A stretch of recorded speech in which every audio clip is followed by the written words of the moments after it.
Johnson from the Loyalty Marketing Association. I'm speaking with Tim Suther from Acxiom, who is their Chief Marketing Officer. How are you today, Tim? I'm doing fantastic, Mark. It's always a pleasure to catch up with you. Great.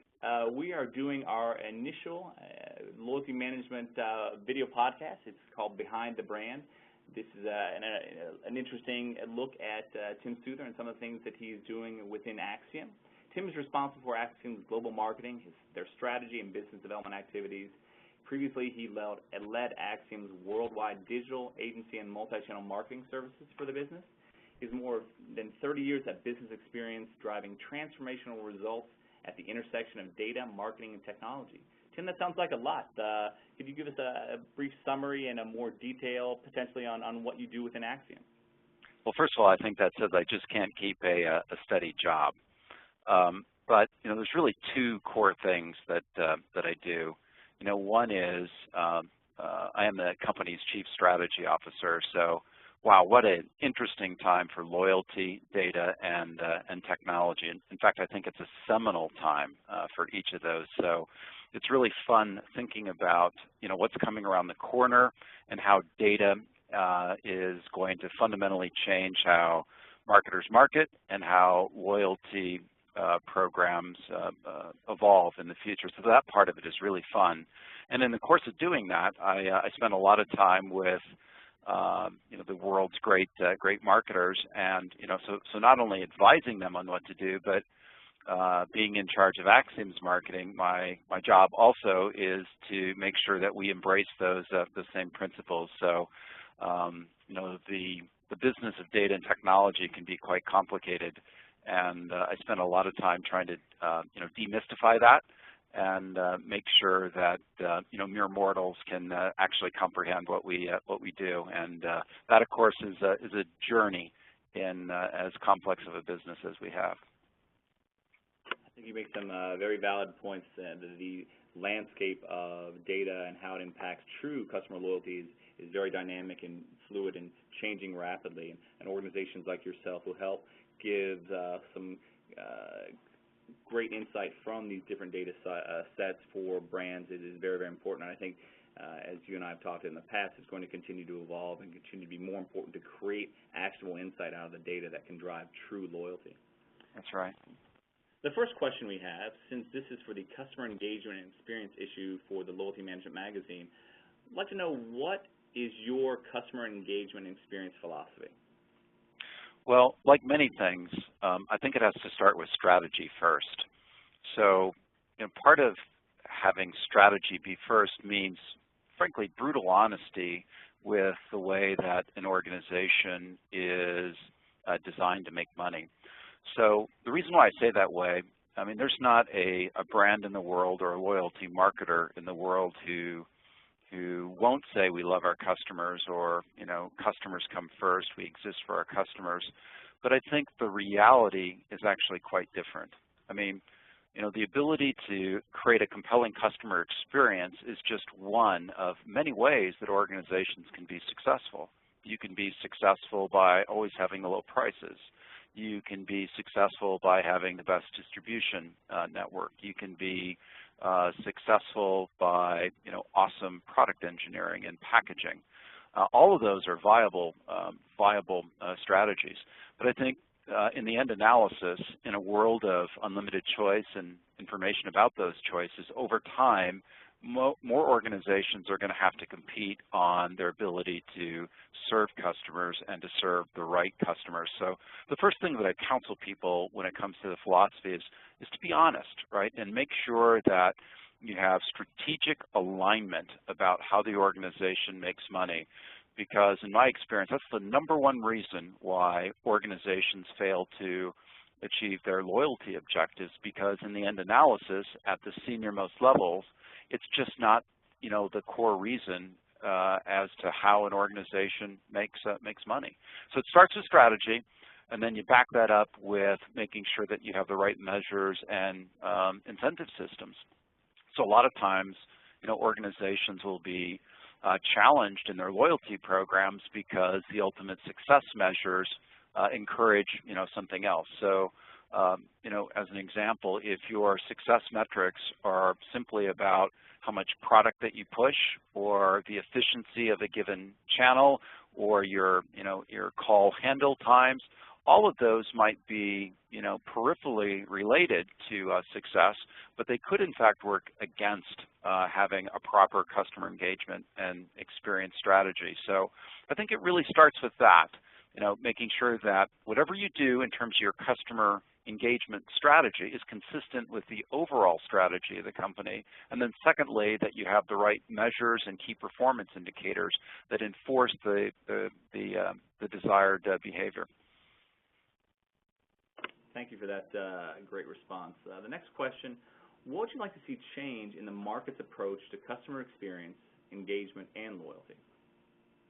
Yeah, so I think there's two things that matter there, Mark. Number one, it needs to be more integrated strategically. So similar to the previous question, whatever the role of customer engagement is, it needs to be tightly aligned with the overall strategy of the company.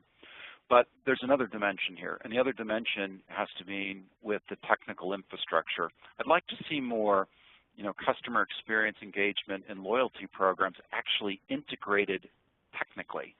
So in a good number of companies, you have these wonderful sources of insight about customers that are trapped in the silo of loyalty systems. Or conversely, they might be trapped in a channel system where there's information about website visitors, or in the call center system, or in the daily transaction logs in a branch or a store. So, to what really is going to make a difference in customer experience is if an organization's technical systems are actually integrated in a way that makes the promise of a consistent experience across channels a reality. Okay. That said, why do you think what you do as Acxiom, or what loyalty marketers do, matters in this environment? Well, so first of all, we kind of think our mission is to make companies more successful by arming them, with the best possible insight about their customers. And in a world where increasingly you're going to compete on your ability to serve customers, that is going to be absolutely vital. And I think, from a customer perspective, it's again the belief that, while there are many, many choices in terms of strategy, increasingly firms are going to elect to compete on their ability to better understand their customers, to invest proportionally to the value that they might generate, and then to create these consistent experiences no matter where their customers choose to engage with them. That actually begs kind of a follow-up question. I think that perspective you have is very different than a traditional perspective in the market. And we talk about at Loyalty 360 the belief in expectation matching, that it's a very dynamic relationship you have with your customers, being able to proactively listen to them, understand their needs, their wants, and provide the customer service engagement processes that create loyalty based on those expectations. But that's somewhat different, as we've talked about in the past, versus what a traditional CMO may have done and or believed. How do you think that kind of fits in the whole idea of expectation matching, and how brands can kind of move to that versus where they've been more top-down, autocratic, traditional marketers in the past?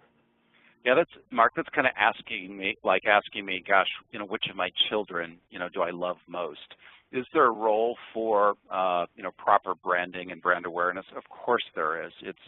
It's the way that, pricing gets defended in the marketplace. But brand awareness alone, is insufficient, right? The moment of truth is when your customer engages with you. So to have a consistent experience that's tuned to their particular needs and wants, while at the same time is based on your own calculation of their value, that's the holy grail. So no one said that it has to be taste great or less filling. It in fact can be both. So there's a role for having, a good, proper, defensible brand, while at the same time ensuring that there's a consistent experience that takes into account the value that you're delivering to a client and the potential value that they might generate for your company. Great. What marketing idea do you wish you would have come up with first? Well, I got a short answer on this one. I think what the folks at IBM have done in terms of a smarter planet, I just think that's brilliant. I mean, it's authentic to who IBM is. It speaks to a higher purpose where it's not just about the technology or the data. It's about a smarter planet. So I think it's probably the best B2B theme I've seen in a long time. As a recognized leader with extensive experience utilizing customer and market research, customer relationship management, and analytics to formulate and implement growth strategies for a variety of companies worldwide, what are you most proud of in your career? That's a great question, Mark. There's really two things that come to mind. One is the team that we built at a company called Protagona Worldwide, and the other is the innovation that we're presently doing at Acxiom. So on the Protagona experience, this happened in the late 90s when this was the era of the new economy, and everyone was rethinking what was possible, and it was really a fun and exciting time. And in the course of thinking through those things, we built an awesome team, and not awesome based on my humble opinion, but awesome in the sense that so many of those people now have really important roles at other players at marketing services and CRM companies throughout the industry. It's really cool to watch people that were young and full of ideas actually mature and assume leadership mantles at so many great companies. So that really makes me proud. And then the other part is what we're doing at Acxiom today. And that's a story of innovation. And we're on a quest to reinvent the business of advertising and marketing. To me, it's always been curious how the world's great brands could spend hundreds of millions of dollars cultivating insight about customers, transaction history, response history, loyalty programs, primary research, enterprise segmentation systems, next best product to sell, service costs, registries, all of that. And then they have amnesia when it comes time to engage with customers, particularly in advertising. Yet their advertising partners have really unparalleled access to context. So what is someone doing right now? Are they watching television? Are they engaged with their favorite social network? So we're trying to bridge those worlds because we think Nirvana is mirroring a brand's customer insight, its loyalty information, if you will, plus the contextual information of its partners, and doing that in a safe, secure, and compliant way. And we believe that doing that, it's going to fundamentally change the way that marketing and advertising is conducted. So the Protagonist story is a great story about building a team, and the story at Acxiom is just some awesome innovation that has such huge potential. That's a great response there, Tim. Next question. If you were not doing what you do today, how would you be spending your time? So first of all, I love what I'm doing, so it's kind of a rhetorical question. But if when I'm all said and done with this, I kind of have this ambition to teach, hopefully in a good college town, with some fun D1 sports. That's kind of what I see myself doing. But no plans for that in the near term, Mark. Okay, great. Which talent would you most like to have? And if I know you as I do, I'm betting it's soccer. Well, soccer would be a great guess, and I've perhaps like you, when I grew up, it was about basketball, baseball, and football, and marshaling kids across the country. Yeah, I'd love to be better at soccer, but actually there's something that has even a higher calling, and that's I'd actually like to play golf a little bit better than I do. But this darn day job keeps getting in the way. Yes, I completely understand the golf game that has slipped. Next question. What is something you have won, and how did you win it?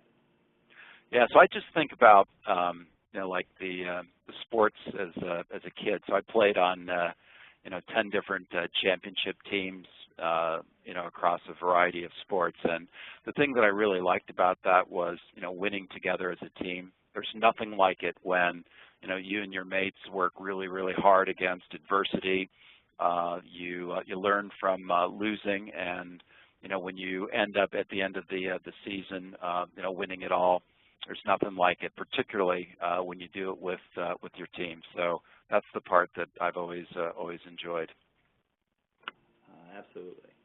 Next question: if you could go anywhere, fictional or real, for a single day, where would you go and why? Now this one has a soccer answer, Mark. So I'd love to be at a Champions League final with Manchester United winning it. And they did that, of course, not all that long ago. That is correct. Hopefully they're playing Arsenal, so that'd be great. Which books are you currently recommending and why? Wow. So from a business perspective, I like Customer Centricity from Peter Fader. He's a Wharton professor. Fantastic read, an easy read too. And then there's this guy, Jay Heinrichs, who's written Thank You for Arguing, which is a story about Aristotle in the modern world. And you think, wow, that's weird, but it is a fantastic read. And then if you want like a story of human drama, I'd recommend Unbroken by Laura Hillenbrand, who also wrote Seabiscuit. That is an awesome read. I will make sure to pick up the latter one for sure. The next questions are kind of a little lighter in tone. They're called our Sidebar. And the first question we have is, what is your favorite word? My favorite word is yes, followed by I can. What is your least favorite word? You're going to guess this one, no, followed by I can't. What turns you on creatively, spiritually, or emotionally? I like things that are innovative, and I like people who have an interesting perspective, who attempt to connect the dots and to view the world in new and interesting ways. Great. What turns you off? Well, I think wasted time. And I don't mean that from a business perspective. I mean that in the sense that our time on this planet is short, and we ought to make the most of it. I absolutely agree. What is your favorite curse word? And it has to be PG-13, please. All mine are R-rated, Mark. Okay. What sound or noise do you love? The sound of a golf ball at the bottom of the cup. What sound or noise do you hate? I hate whining of all kinds, machine-generated or people. Good point. What profession other than your own would you like to attempt? I'd like to do the college teaching thing. I just think it's a way to give back, and it'd be a lot of fun. With your height, I thought you may have answered professional basketball player as well. Well, there's a story there. So my one crazy claim to fame athletically is I actually shattered a backboard dunking. Literally shattered, fiberglass flying everywhere. I can see that for sure. What profession would you not like to do? Something mindless. I mean, if I'm doing something that doesn't stimulate the brain, it's not going to last. Yeah, I can't see you collecting tolls in a toll booth. You'd be on safe ground there. If heaven exists, what would you like to hear God say when you arrive at the pearly gates? Well, I tell you, I sure hope it exists, and and I hope he says I didn't make a mistake. You came to the right place. Great. Well, Tim, thank you very much for your wonderful insights today. Looking forward to getting this online and in print, and look forward to speaking with you again soon. It'd be my pleasure, Mark. Enjoyed the conversation. Thank you.